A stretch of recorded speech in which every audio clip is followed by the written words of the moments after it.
Welcome to the Lovefly podcast. Paul is our fear of flying coach, and today's special guest. Oh God, I don't want to stuff this up. Debbie Rowbotham. Correct. Oh, that was the most stressful part. Welcome to the podcast.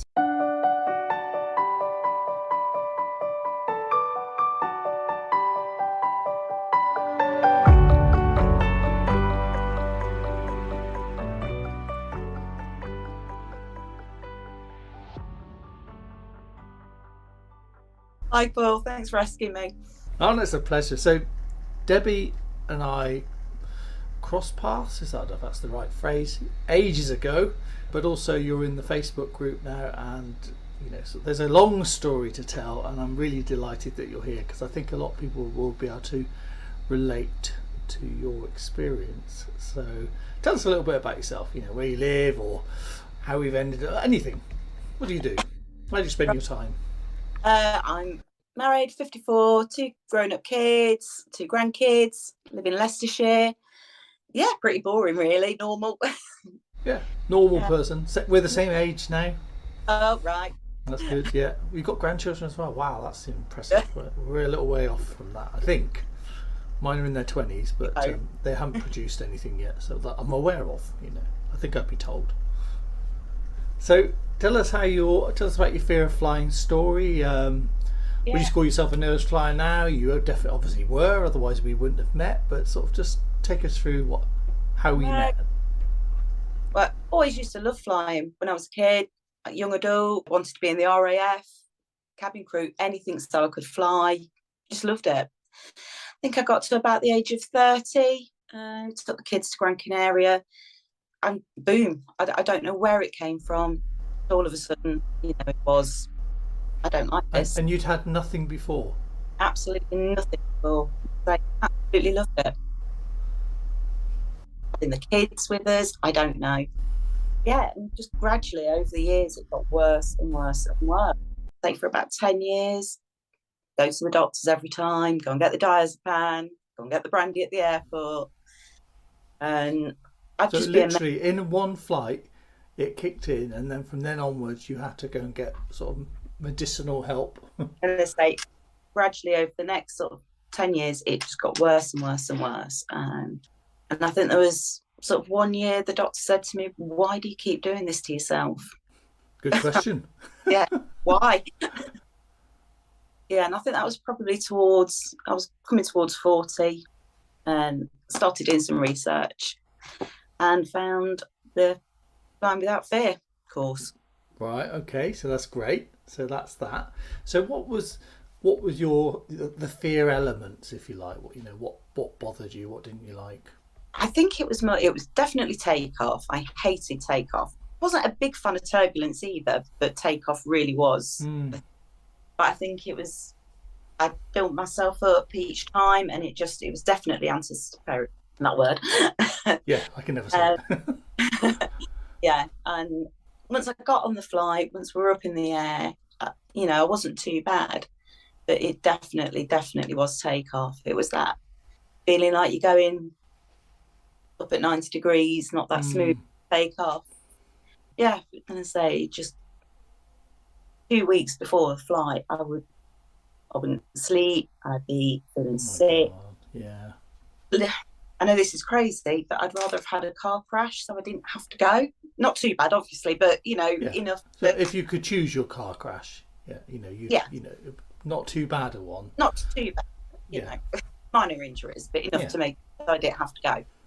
So it's interesting because a lot of people talk about takeoff as well. I wonder if it's just that sort of point of commitment or something, as well as the physical stuff. Yeah, and I think that there seems to be such a lot. You must have this done, you must have the blinds up, trace tape, and it's a big deal. Yeah. I think in my head I'd made it an even bigger deal. So yeah. So around about 40 then, so 14 years ago, doing that, I can do maths, so I'm all over maths. You found the Flying Without Fear course. What made you go on that one? Because at the time British Airways were also running courses, weren't they? Yeah, I don't know. There was just something about it. I think we were due to fly with Virgin I was doing my first long haul flight Oh, right, yeah. the following year. So I don't know. I put two and two together. Maybe came up with five, but it worked. Yeah, I did the course. It was brilliant. Really, really enjoyed it. Learned such a lot. It was even, if the engine's cut out, we could glide. And it was learning things like that just, right, okay, it's not just going to drop out of the sky. Yeah. It's fine. Did the flight at the end, and it was okay. Yeah, it was good. I wasn't cured by any stretch of the imagination, but I did it and I was okay. And so when you did the flight at the end of the course, did you notice that the takeoff then didn't bother you as much, or was it? It was a really, really windy day. It was at Birmingham, and it was a really windy day. The plane wasn't that big, and obviously it hadn't got that much fuel. There was no baggage, so I think it was bouncing around a little bit more than normally would. But yeah, I felt better. I did it without crying, which was a huge. Yes. I hadn't gotten to the bathroom 10 times beforehand. That's a big deal. Well, we always used to try and book the wind or turbulence if we could, just for our guests. So I hope you appreciate the effort that we went to. Yeah. So you got over that, and then what happened after that? Well, I downloaded the app on my phone, which actually was more help than perhaps the actual day course. Oh, really? Interesting. Because I listened, because obviously you could put all your fears in, and it give you follow. So just for anyone's listening, which app's that? So we did have an app, didn't we? Yes. The Flying Without Fear program had its own app, which was launched in 2009, and it was the first one that Virgin Atlantic had, and so there was a big noise about it, but we had to discontinue it because of just basically we're trying to get it updated, and then the provider who did it kept wanting to add lots of other things onto it, and so I can imagine people like you, when you updated your phone or whatever, then you lost it, didn't you? Yeah, I had a new phone and I lost it, but that I used for quite a few years, and sort of 2 weeks before my flight I'd use the relaxation techniques. I'd just sort of start, right, I'm going to plug myself into Flying Without Fear, and that was great. It sort of just kept that a bit like this group actually. It's that you've got something you're constantly learning, and it's constantly going in your head, and I think that's the key to beating your fear of flying. It's not a quick fix. No, it really isn't. You have to work at it. Yeah. So did you? So you did the course, you did some flights, you were using the app. Yeah. And then what happened after that? Yeah, absolutely great. Did my first long haul flight, absolutely brilliant. Did a few others after that. Upgraded my phone. Bye bye, Flying Without Fear app. Oh, sorry. Again, it's gradually got worse and worse and worse again. Had a few bad flights, a few bad experiences. They're not bad because I'm here, so they weren't that bad. But we flew out of the Dominican Republic at the beginning of a tropical storm, so it was not great. The last flight we did before COVID, that was thunder lightning. It was horrendous out of New York, and it was just horrible. But the cabin crew were fantastic. Again, it was Virgin. They helped so much. Dad had a heart attack, and I actually had to fly out on my own, which was amazing that I actually flew to Italy on my own. But I think it put another negative on flying. It was like 3 flights in a row where there was a negative. So that was sort of that. After New York, it was like, right, okay, we booked for Mexico, COVID hit. And I could feel the fear really starting to increase again. So you managed to keep it, you sort of managed it for 10 years by the sounds of it. From when and I didn't like it. I really didn't like it. But I've gone back to where I was before. I could get on a plane, I could take off. I wouldn't be happy at all. I would be having my rituals. I would be fingernails in my husband's hand, bless him. But yeah, but I did it. I think I've said to you before, the destination was always greater than the fear. Yes. Oh, that's a lovely quote, isn't it? I want to travel. I love traveling. Yeah. But, so what you said, you mentioned, if I may, yeah, you can indulge me. You said mentioned some rituals, and because a lot of people will relate to that, and I just wondered if you'd be brave enough to share. You don't have to. You can tell me to stop off. I just wondered if a couple of them, because I've heard some really interesting ones over the years. If you imagine. No, I've got a necklace with my grandchildren's hair in, just an open it, so they're always with me. I've got a specific takeoff song. Don't shoot me, Coldplay, but right. No judgment. That's all right. Yeah, and that has to be played as I'm taking off. Even if I have to play it twice, if the runway's a long runway, I go back, but that has to be played while I was taking off. A specific bracelet. Yeah, just really odd things, but obviously at some point I felt they kept me safe. Yes. And it's funny, isn't it? Because you struck me as an intelligent woman, and as you're saying it, you're looking at me like, obviously they kept me safe, and and we all know that they don't make any difference, but it doesn't matter. In that some part of your brain, they do, don't they? They Yeah. do. Yeah. Interesting. Okay, so COVID hit. Obviously, Mexico was cancelled, put it forward to 2021. Really feeling the anxiety kicking in, so I started doing some searching for podcasts or whatever. Came across Lovefly, started listening, thought this is absolutely brilliant. Joined the Facebook. I know this bloke. And then I thought, hold on a minute. Well, and that was just absolutely fantastic. So I thought, you helped so much, and then when you got all the captains, the crew, and everything else, I just it just immediately all clicked, and the podcasts have just been amazing. And so it's just that every day or every week listening to something. I've probably listened to most of them twice, quite a few more than twice. So which ones are your favourite ones you think that have helped you the most? I love the audiobook. Oh really? Even with me droning on? Crikey. Here again, the relaxation. But Captain Steve Bull, brilliant. He just puts everything, he's funny, he makes it sound also normal. And it's not a big thing. It's fine. Everything is fine. Yeah. But a strange thing is, when I started doing it, I also got a little bit like, what if my fear is actually keeping me safe? Oh, interesting. Yeah. I was almost reluctant to let the fear go, in case it was that was, I don't know. That's crazy, I know, but it's not crazy. It's just a thought. Yeah. It's neither good nor bad. It's just a thought. It's. But so I've been doing that for the past year. Like I say, I also think the Facebook group is probably the best thing I've ever been part of. Wow. The encouragement, the empathy, the support is just unbelievable.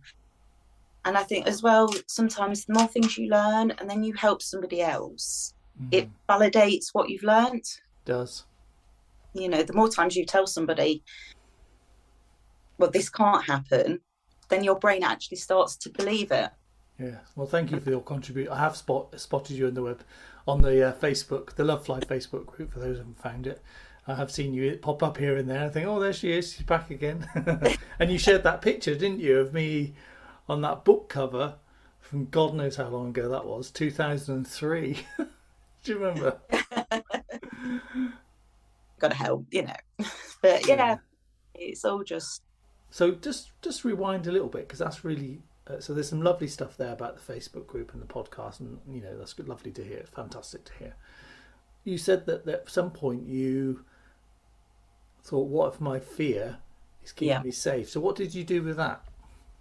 Have you done anything with that? Something's obviously changed, because I don't feel like that anymore. Yeah, I'm going to say the fear has gone. And I say, the last 2 flights I've done, I can honestly say it's gone. Bloody hell. What do you mean gone? Like gone, gone? The last flight I got on when I came home from Rhodes, I didn't even put my rituals, I didn't even think about it. So no bracelet, no necklace, no Coldplay? What's going on? No, I don't know. It's gone. Wow. Wow. I won't take it for granted. I'll still keep working because fear loves company. Say that again. I won't take it for granted because what? Fear loves company. What does that mean? That sounds profound. You got to explain that one. Fear just loves being with people and infiltrating people. So, yeah. So I will keep working on it. I'll keep listening. I'll be part of. Stuck with me basically. Oh, that's brilliant. No, I love that. Yeah. So I'm just blown away by that. Yeah. No, I can honestly say, the last time we flew back, I had absolutely no fear whatsoever. Wow. Even, yeah. And were you with anybody then? What? Yeah, my husband and my 2 friends that we always travel with. And what did they make of it? Well, they can't thank you enough. Oh, they don't have to thank me. You've done the work. I mean, we just. It has been. I don't know what it is. I think it's just that keep taking it in, keep taking it in, keep taking it in, keep working, and it gets in there, and it's just in there now. It is the new normal. It's the old me. That's remarkable. I love it. I just love that. I fell asleep. I have never slept on a. I never slept on a. You can tell me you went to the loo next. Well, I always do that anyway, but that's an age thing. Yeah, but on the plane, you see, because what happens? I said plane. Sorry, pilots, if you're listening. Aeroplane. Pilots, you want to wind a pilot up? Call an aeroplane a plane. They hate it. Yeah, anyway, so you went to sleep. I went to sleep. Did you eat as well? Because a lot of people can't eat or use the loo.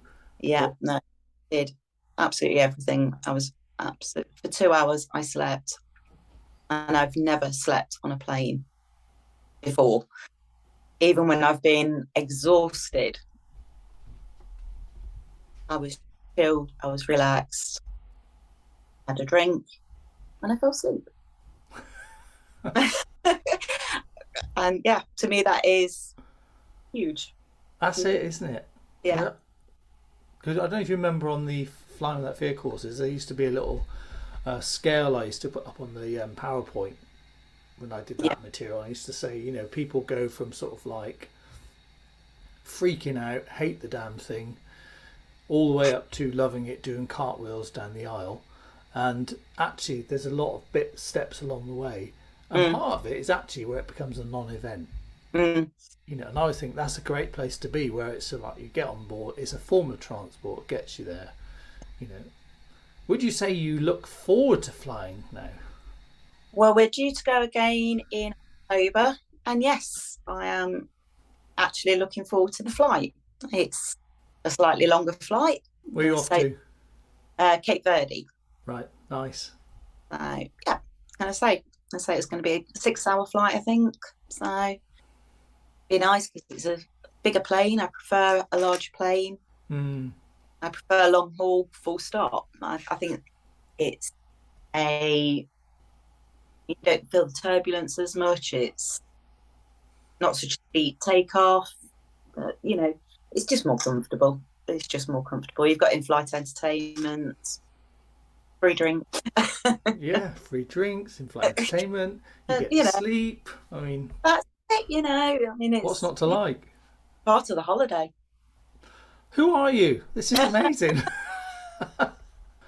Yeah, I would go. So I agree, and the reason why we went with Lovefly, and I've said this a few times, is that we just wanted to be positive. What people think. Well, the airport is part of your holiday. The flight is part of the holiday. It's, we all work so bloody hard the rest of the year, and most of the time it's sort of like fairly vanilla, and then you get these moments of to be able to create memories and do amazing stuff. And yeah, can't have a positive life with a negative mind.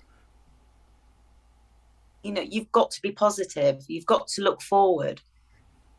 You've just got to look forward. You've got to embrace it. Where's all this wisdom coming from? What is this? You Yoda? I mean, it's just brilliant. I mean, these are little snippets like that, very helpful for people. So, do you have a ritual of any sort now when you fly? Not even a good ritual. No, I don't think I do. I love music, so I'll always play music while I'm on a flight anyway. If I haven't got entertainment, that is just something I love anyway. So if it's happy, positive music, then it's a bonus. It's I'm gonna say, but no, I'll probably still take my necklace with me just because it's the grandkids. Yeah, it's important. It's them. So, but other than that, no, I don't think I feel the need to take or do anything. That's amazing. Have you rewarded yourself for this new version? Well, I'm going to book more holidays. That's a good reward. The airlines like that too. I think that's it, because I think it was Eliane who first said this, and then I think Geeta talked about it on on her podcast, talk about looking after yourself and doing some nice things, and I think it sounds like an excuse to go shopping, but apparently it's a way of rewarding yourself and saying I'm doing some good stuff. Yeah, to be honest, how I feel at the minute is reward enough. I just feel that black cloud has gone. I can look at holidays, I can book them and not worry. I feel quite confident now. I've done 2 flights and been great. I say, but it is that keep it up, keep working at it. No, that's a remarkable story. I mean, it's just to think that how long, like if it's 14 years ago that you did something about it, had some success, it's kind of waned, then you've come back round and now you've actually put it to bed. Yeah, that's it. And I really do feel I've got it sorted now. But like I say, I will still keep listening, still keep learning, still keep part of the group. So why do you do that then? That's just to sort of, because I think this is a really interesting point. I think because I know I beat it once, or nearly beat it once, and it came back without that positive. I'd need a few more flights to know I've 100% beat it, without any, I don't know if get turbulence or anything like really bad turbulence, will I still be okay? And just think, yeah, it's fine. It's safe. It's uncomfortable, but it's safe. The takeoff, I don't feel that dip anymore so much. I know it's coming and I know what it is, so that's fine. But, there could be a lot of other scenarios where I would just rather be prepared and, be prepared. But positive. I love that. So let's do sort of a bit of a sum up then, because that's been great, and I've been trying to get you on here for ages because I thought you'd have an interesting story to tell, and so I'm grateful for you coming through. So people listening in now who may not be where you are, if you had to sum up your kind of like your best advice, tips, or what you think people ought to consider doing, what would they be? What would your list of Debbie's top tips? Just keep working at it. Do something every day if you can. Just even if it's a little bit, just a snippet of something, just something positive. Picture yourself as a confident flyer. Picture yourself sat in that seat, happy, smiling, anything that's positive and encouraging. I know we have the water bottle tip for turbulence, but use it for takeoff as well. you know, if you are frightened of takeoff, if you do feel like you're going off at 90 degrees, have that bottle of water. You're not, you know, you're doing a tiny little, you know, keep talking to the group. You know, everyone's here to help each other. Keep listening to the podcast, but just do a little bit of something as often as you can. And so, because it helps. Oh well, you are proof of that. I mean, what a remarkable story, honestly. Because you've gone through it fairly quickly, it might seem like it's all quite easy, but you know, we rewind. This was having a hell of an impact upon you, wasn't it? So, and to be at the place where you are now, it's just mind blowing. Yeah, you know, I mean, we've always travelled with friends, and they've put up with me for the last 20 odd years. You know, being a wreck. My husband, bless him, you know, fingernails in the hand. But you know, it just keep working at it, because it does get better. It really does get better. And I think I'd said in one of the other posts the other day, I love being able to say was, not is. Yes, I remember that one. Yeah, yeah. So and that is, yeah. I was a nervous flyer. And in your opinion, can everybody get to that place? I would Bit of a hope. leading question, sorry. Yeah, I would hope so. It depends what other things they've got going off in their life. You know, sometimes there's other things that cause anxiety as well. If you know, you need to work on everything. You know, it's, if you're a particularly anxious person, maybe you need to sort your other bits of anxiety out as well, as, you know, and then you can deal with the fear of flying. I think it's all encased in one thing. You do need to, but yeah, you know, if you work on it, I'm sure most people can get over it. Yeah, I believe that as well, because I think, you know, it comes back to podcast number 1, which is you were not born a nervous flyer, and that nobody is. It's something that's learned, and so yeah, some people might have a predisposition towards anxiety. That there is some sort of thought around that, but none of us arrive on the planet as a nervous flyer, do we? No, it's a pick something, and I always think, oh, it's as cheesy as it sounds. If you can learn it, you can always learn something new. Learn it. It's just retraining your brain. Which you're a perfect example of. Yeah. Well, Debbie, awesome. Thank you so much. I'm really grateful to this, and there's some nice little tips there, and I think mostly it's just so encouraging to think that actually just doing this simple thing every day and chipping away at it, and that to get to the point where you're no longer, that's just brilliant. Absolutely brilliant. And thank you for all you do in the Lovefly group as well. I really appreciate it. You know, the team and everybody in the Lovefly group, I feel like I found new friends. You know, they are all brilliant. You know, they're a great bunch. You know, I know there's some people in there that are just, and you know who you are, but they're on there all the time, and it's just phenomenal. I'm very, very humbled by it. I was talking to John Bond yesterday, who works with us, and he's over in Canada.